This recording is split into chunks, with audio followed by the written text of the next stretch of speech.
Session number 8 on anger. This is a pretty vast study here, so it's going to take several videos to incorporate it all. So we're going to get right to it, and I'm going to pray and ask for wisdom from our Father. Dear Father, apart from you, I can do nothing. Lord, I need you to guide, direct, bring out the points that are necessary for people to give them understanding of how to use anger in a healthy manner to restore relationships. I thank you for the great sacrifice of your Son on the cross for us. Help us to express mercy and grace the way Jesus Christ did for us on the cross while we were yet sinners. In Jesus' precious name I pray. Amen.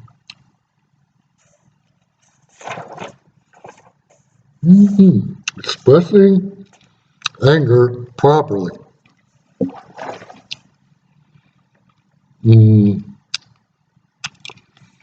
A spirit of peace, civility, politeness, and patience is more characteristic of the biblical view of maturity than expressions of anger. I'm going to repeat that.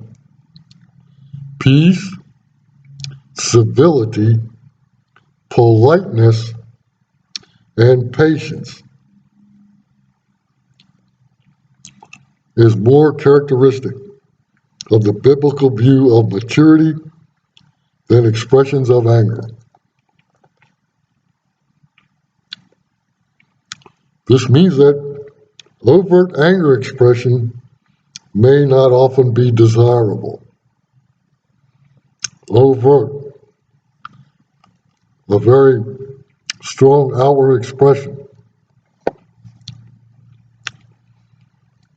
Anger can be constructive, profitable, and without sin, particularly in relationships.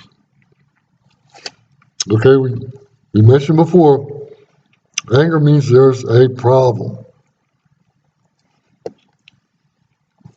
You're angry because something is not right, is going wrong in the relationship. An injustice, or you're not being treated fairly, but we need to, it's a sign something needs to be discussed and communicated to the other party. So we don't have resentment, which is stored anger inside your heart, or rage, a violent expression of anger. Those are the two things we want to avoid.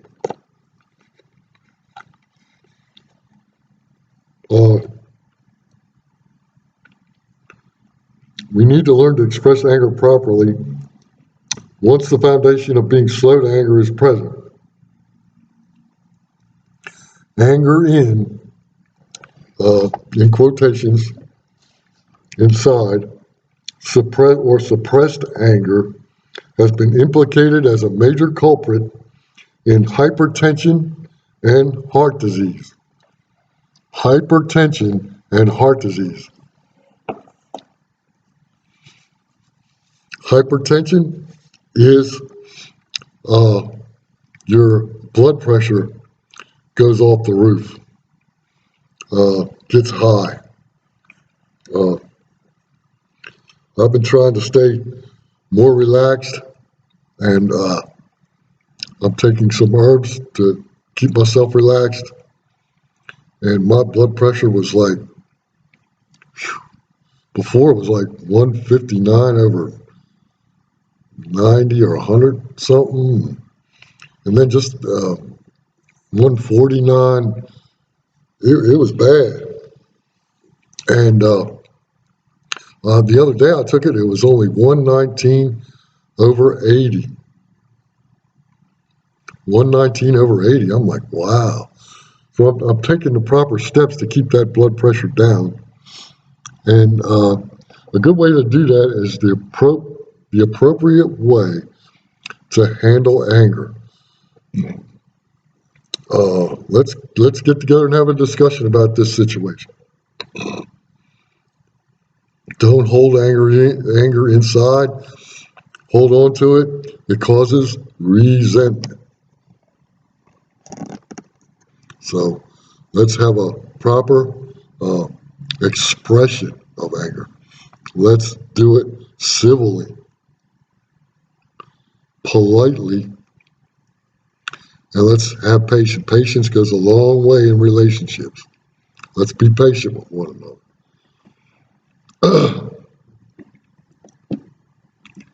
Suppressed anger is a major culprit in hypertension and heart disease.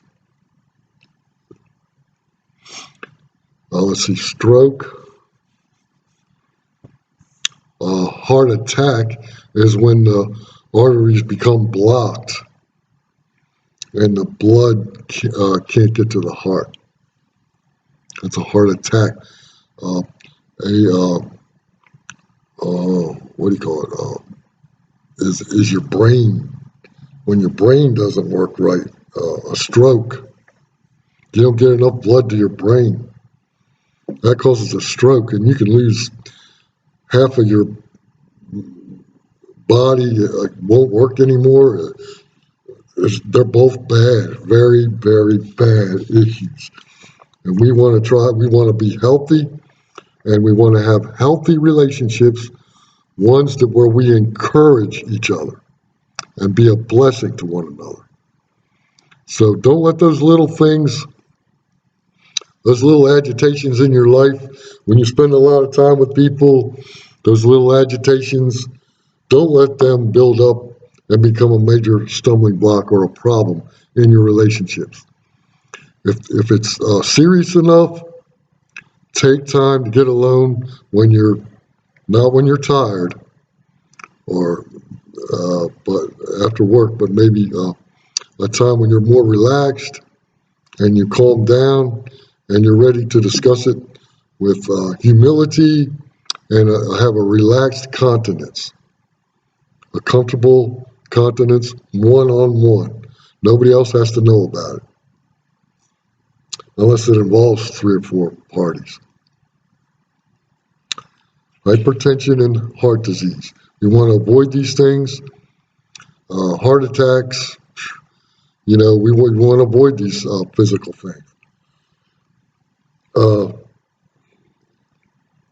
first step that angry people have to take is to decide how or even if to express their feelings.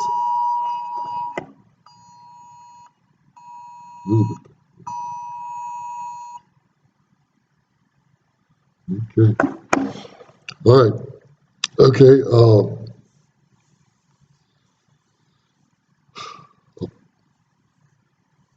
Stopping to think about this and not just sliding automatically from irritation to a public outburst. That is bad.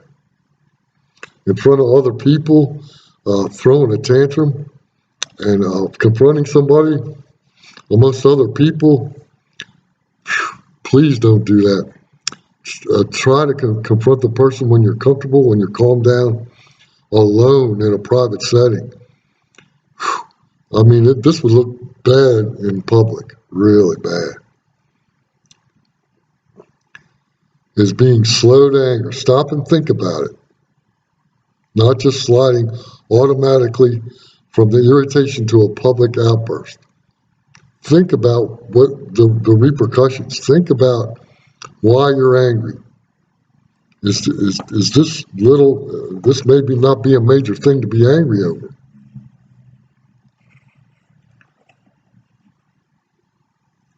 During this time, which may be brief or long, when people are controlling their thoughts, considering their goals, and reflecting on an accurate view of life and its purpose, they must consider what to do next. What is your goal? Is your goal for healing, of the relationship is your goal. We need to work this out so this certain action doesn't occur again. It was the certain action that made me angry. We need to approach this. Is this going to happen again? The same way. We don't want that. So you need to make the other person aware, this is unacceptable action here. We need to handle this situation in a different manner, use a different strategy, some other way to where we can be in harmony and agreement as to how we're going to handle it. Specific actions or courses to take that everybody will be copacetic with it. Okay, got that one. A husband's outburst of anger at his wife is not the same reflex as yelling when a hammer smashes a thumb. When I hit my thumb, boy, stuff comes out of my mouth and I don't have time to think about it. I might say the wrong thing, wrong word, but if you're angry with your wife about something, or she's angry with you about you didn't pick up your clothes, you left your clothes sitting around, or you didn't put some stuff in the trash, or you didn't take out the trash, or first of all, is this incident worth getting angry over? Maybe your husband was a little too busy yesterday to take the trash out. He was tired, or he had a hard day at work, and so you had to take it out. Just take it out and take over for him that one day. It may be just a one time or a couple times an incident. If he's being overworked or late hours or a particularly hard day. I'm thinking about a time that I was working for a construction company, and one of the girls in the office called me on my phone, and it was really, really hot. I mean, it was hot, and I was spent. When that heat hits you, it just drains all your energy. And she was in an air-conditioned office, and she's talking to me on the phone, and I'm being kind of slow in reciprocating answers for the questions that she had. And then she kind of criticized or berated me in a certain manner because I was kind of slow to react to her questions and everything, like I was maybe kind of being lazy or something. And it was just phenomenally hot, and she didn't quite understand. Well, I think it got into a little bit. She got a little angry. She got very angry. I think she did. And I may have said something, reciprocated in a bad manner. This was a long time ago. This was before I was saved. And so I really kind of liked the girl and everything, but it just struck me. It was the wrong timing. So anyway, I thought I was in trouble with the bosses. And the owner of the company came up to me one day and said, yes, it's just like being married. And he didn't get mad at all. So he understood. I guess he gets to do the same thing with his wife. But anyway, we want to respond in a proper manner. Keep your cool, even if the situation is not ideal. You're really getting perturbed, and you've had a hard day already. It's near the end of the day, and you've had a rough day, and maybe the kids are getting on your nerves real bad, running around screaming, whatever. Try just to be patient, long suffering. Exercise that patience when it's difficult. and you will gain the respect of your wife, your coworkers, your children, your family members. Uh, you will gain more respect by the way you reciprocate or respond to somebody's, let's say, condescending or critical remark. Okay, let's try to approach people if something is getting on your nerves, not to be critical or condescending, but to be express it in a polite manner. I really, appreciate if you do such and such in this way, in several steps, or show them how to do it.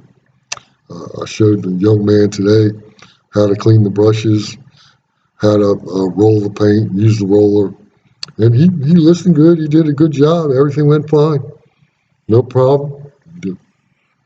He, I demonstrated, and he followed me fine. It was great.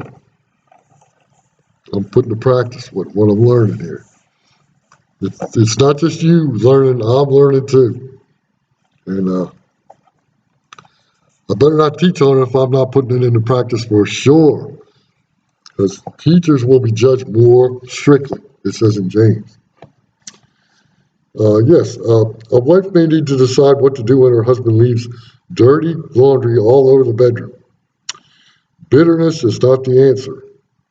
She may decide to let it go. It's not important enough to worry about.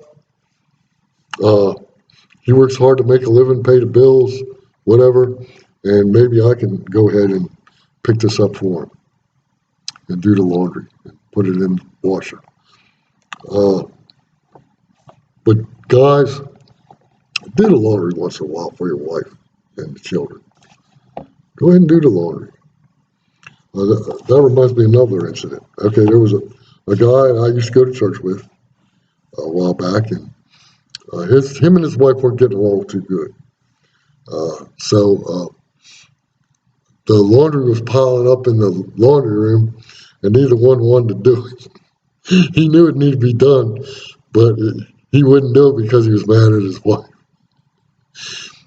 Uh, See, we can't keep that bitterness inside us. It causes great harm in relationships. Let's take time to communicate and do it in a polite and civil manner.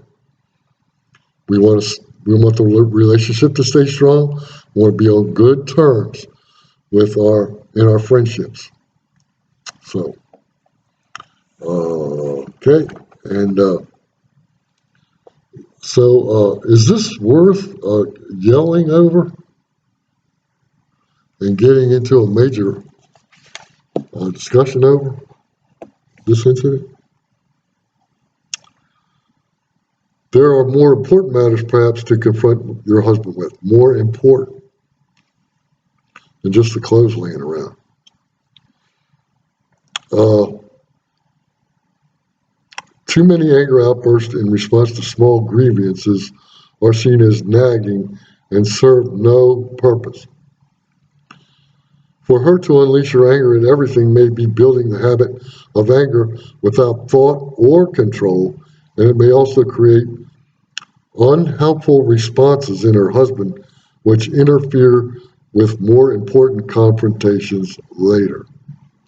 So these small incidents can build up and cause a gap. And then when major incidents come up that you need to discuss and you're already angry, it's going to be hard for you to control yourself. So husbands, let's try to pick up after ourselves and let's be cognizant of the things that makes her, let's make her life easier.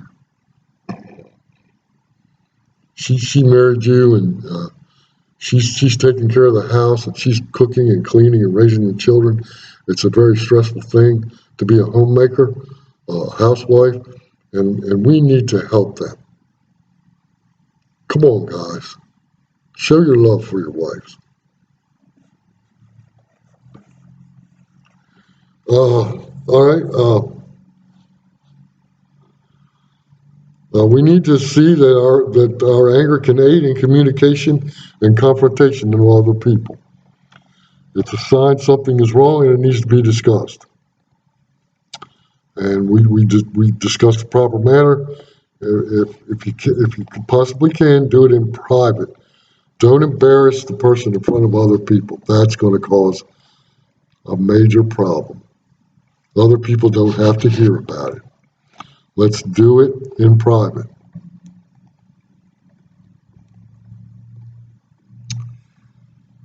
Anger as resolution, which does not have to be hostile and or painful for another, can provide the motivation to change a bad situation, or it may help clarify to another how seriously one views an offensive situation.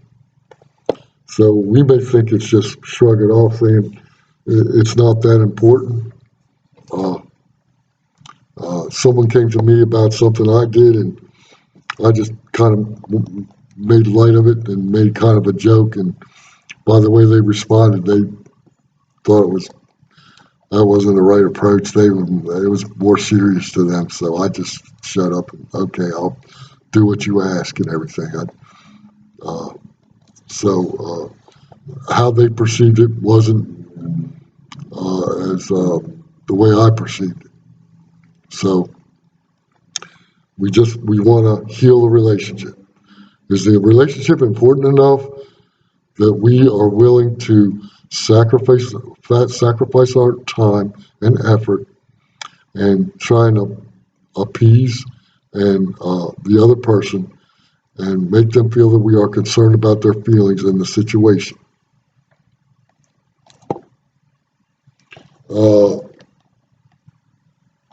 Anger as resolution involves an expression of hurt feelings. We have feelings, and those can't ignore them. They're a sign something's wrong, right or wrong. Feelings go both ways. In an attempt to keep a relationship strong is not an attempt to hurt another or get even. If they have hurt you in some way, to reciprocate and hurt them back is not going to fix the situation. It's going to make matters worse. As Christians, we know we don't return evil for evil. We turn good for evil.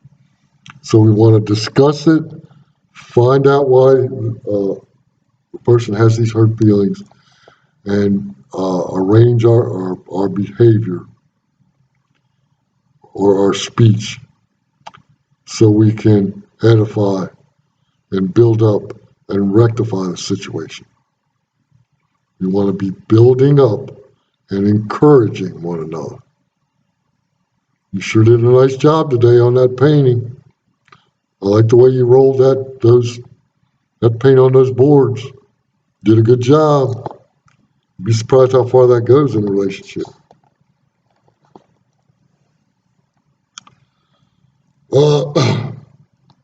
So we don't want to hurt one another. No name calling, belittling, or dominating another, or refusing to admit fault, or to compromise. No name calling, no belittling, and no dominating over, lording it over people. You don't know any better than do that like that? No. This is the best way to apply this paint. This is the best way to clean the brush. Use a wire brush and comb it out. He goes, "Oh, you're combing a paintbrush." Yeah, that's what I'm doing. I'm combing it. Get all the paint out of there. That's exactly what I'm doing. So, yeah, be descriptive. Help people understand. Use adjectives that they can understand. They'll stick to them so they handle the situation and remember how they're supposed to handle it.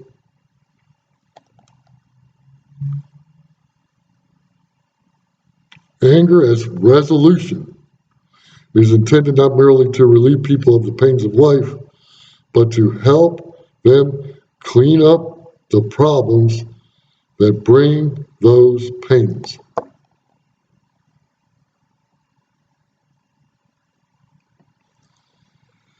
Help them clean up the problems that bring those pains.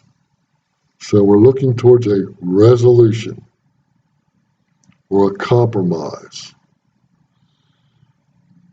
Makes our life sweeter when we get along.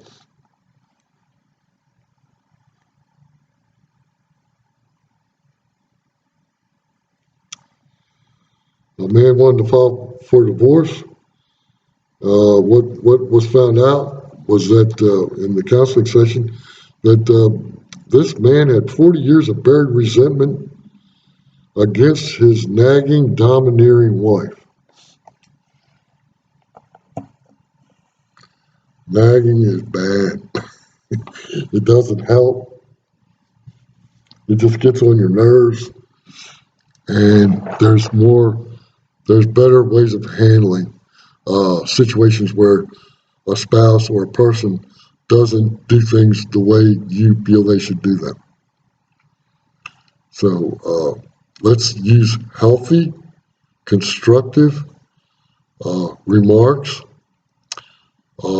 words that are not going to be demeaning or hurting or belittling. Let's use words that will be healing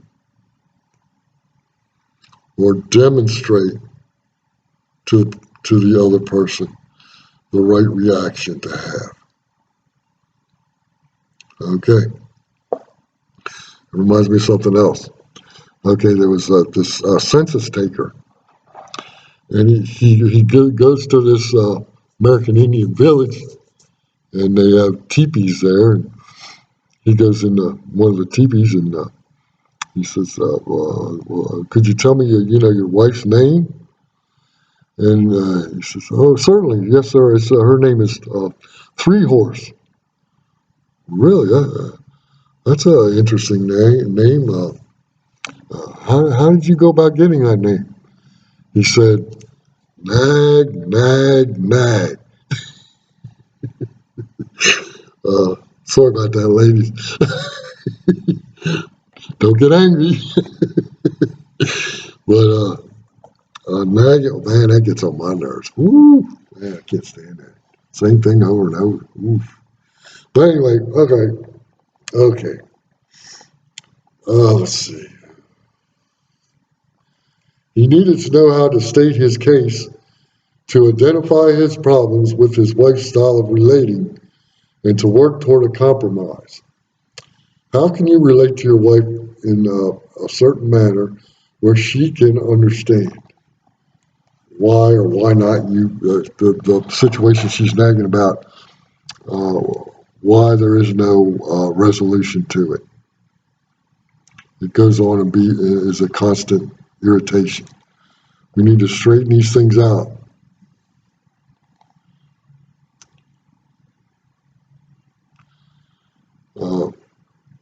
People need training in this area can learn to identify their anger and how to express it constructively to another.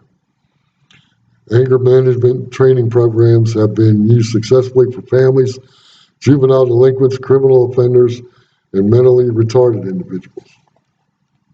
So we know, okay, family relationships, people can get a little hot-tempered sometimes if you don't handle it the right way. I thought of another incident. I don't know if this applies, but okay, handling. A lot of people don't want to utilize spanking children, any type of physical punishment. But in this certain incident, where I was helping this lady with her children, like a surrogate father type situation, and she had 2 older children and 2 younger children, and the 2 oldest and the older younger one, the boy, since he was a male, went with the two older girls to this uh, like fair thing up the road, with the Ferris wheel and all that, carnival and all that. And so they went walking over there. It was only a couple blocks away.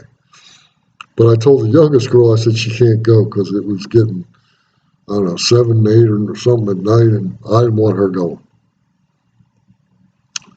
So anyway, so I'm sitting there. I don't know what I was doing, but anyway, after a while, I noticed she wasn't there anymore. I'm like, whoa, wait a minute, what's going on?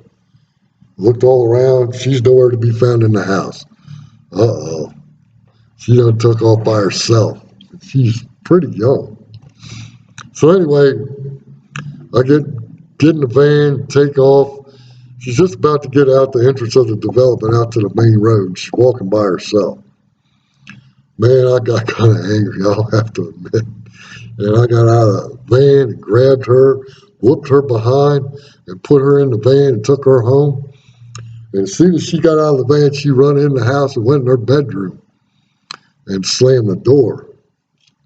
And so I don't know what I was doing, reading or probably reading the Bible. I did a lot there or whatever, studying the Word, whatever. I was sitting on the couch, and I don't know how much, it was a while longer, quite a time later. And she comes walking out of the bedroom, and she comes up next to me on the couch, and she put her arms around my neck, and she goes, "I love you, Daddy Lou." And her mother goes, "She never did that to me."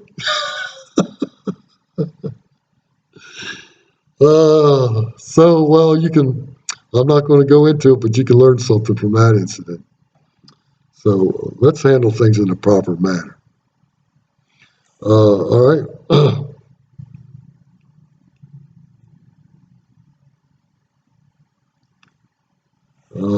Express a construct. Okay.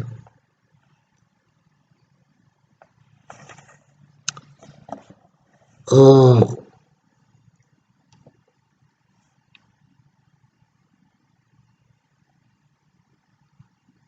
Better ways to express anger demands take the form of the following examples. Uh, okay, one is that way two is my feelings have been hurt and I do not want to be hurt. Okay.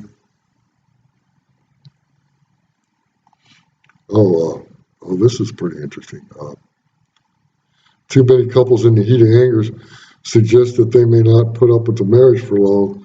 The threat of divorce serves no constructive purpose.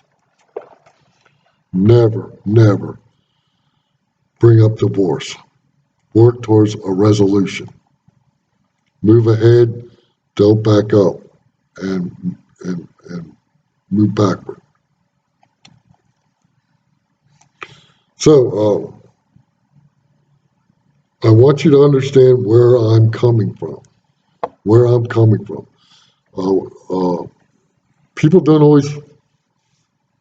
Two different people don't always perceive things in the same way.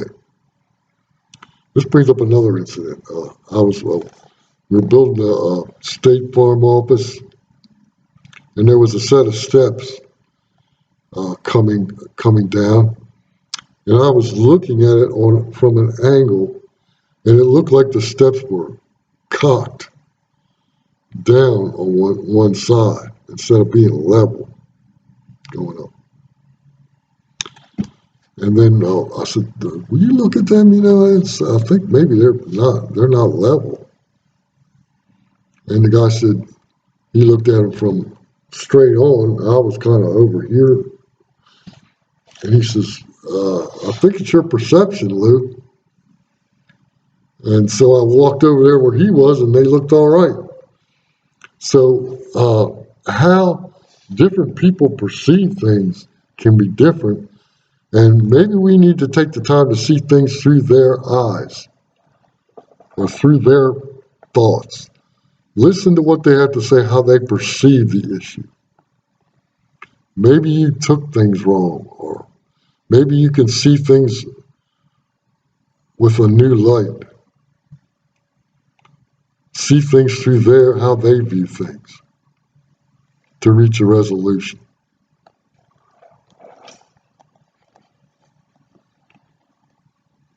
My feelings have been hurt, and I do not want to be hurt. We don't want to be hurt. If we, let's say we're in a relationship, major relationship, your major relationship, your spouse or significant other, whatever it is, and it's easier to get hurt when you're in a relationship like that. Something you say or do, it's easier to be hurt. So, what we do is, could you please not say that anymore, or could you please not bring that up anymore, or you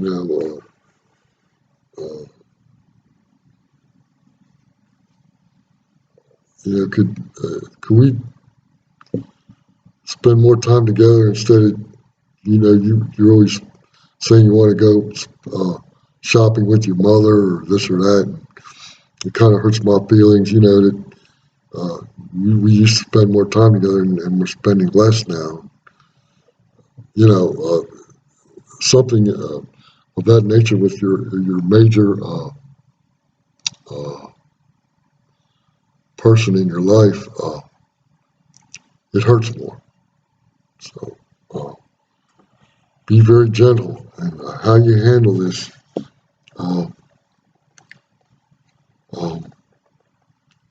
Your significant other, how you speak and how you react.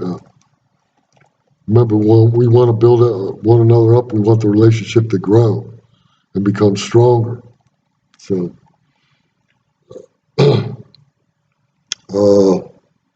okay, I want you to understand where I'm coming from. Explain yourself better. Use better adjectives to describe. Go into the minute details. Sometimes when we get in a hurry, what I've noticed, if you text, a lot of times people can't see your expression, or they can't see how you animate with your hands and your physical gestures, and they misinterpret the message. And what I found is that sometimes a misunderstanding can cause a major problem, just a small misunderstanding. So another statement you can make is, I think we can have a better relationship than this. And then go into the steps you can take to make this relationship stronger.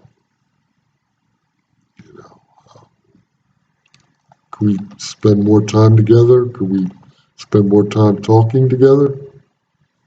And maybe a little less time with the children and spend more time just by ourselves? Or can we make a date night together? Hey, Joe, can we get alone for a minute? I'd like to talk to you about something that's kind of on my heart. Just do it in a polite manner.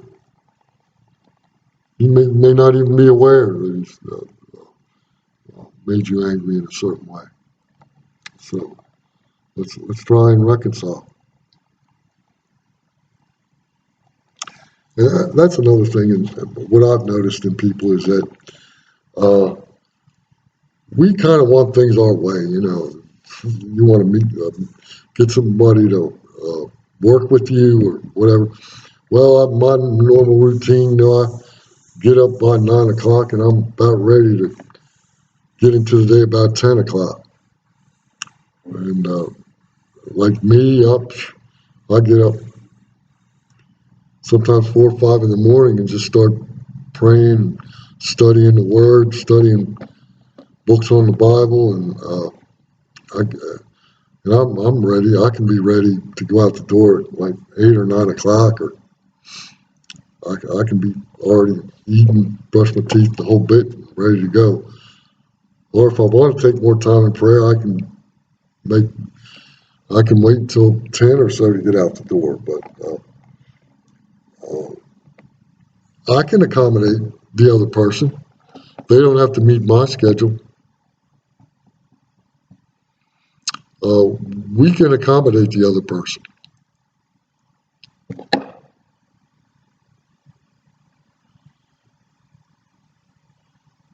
You didn't tell me that thing was hanging on there.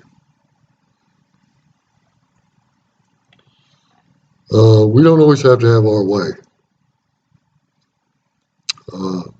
If somebody's driving ahead of you, going slower, 40 miles an hour, and it's 55, just chill, man.